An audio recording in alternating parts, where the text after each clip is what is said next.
Experts say it will take an aid operation similar to the one mounted after the Boxing Day tsunami to help those left in the devastation caused by Cyclone Nargis in Burma. According to the latest figures, more than 22,000 people are dead and more than 40,000 are still missing. Foreign journalists are not allowed into Burma, but an unnamed BBC reporter has made it to the capital, Rangoon. Only from the air, high above the vast floodplains of the Irrawaddy Delta, can we see the true scale of this disaster. It's now known that when the cyclone struck, a vast tidal surge swept inland, wiping out towns and villages across a vast area. Tens of thousands have died, even more are still missing. As rescue teams get to areas presently cut off, those figures are likely to rise. Of those who survived, almost 1 million people are thought to be without food or shelter. All this in a region once called the rice basket of Burma. As for the numbers injured, it's still too early to offer reliable estimates. But the first survivors have been airlifted to hospital. Countless thousands are left behind. Survivors are spending a fourth day in the open. These people are having to dry their possessions on a railway track.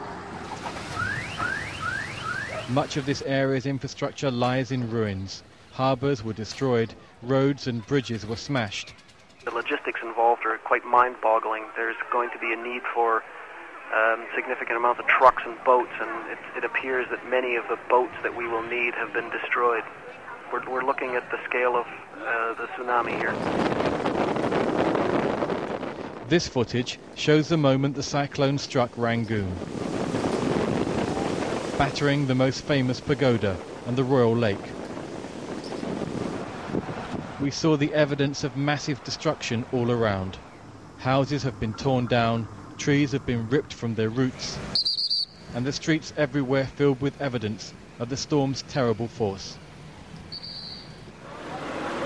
Parts of the city have had power and water restored, but most people are still running short. Electricity short as well as water supply cut off. As for those in charge, state television shows Burma's secretive military leaders taking control, visiting the injured in hospital. But there are serious questions about whether this country can cope without a massive escalation of food aid. Tonight, the first airlift of aid arrived here in Rangoon.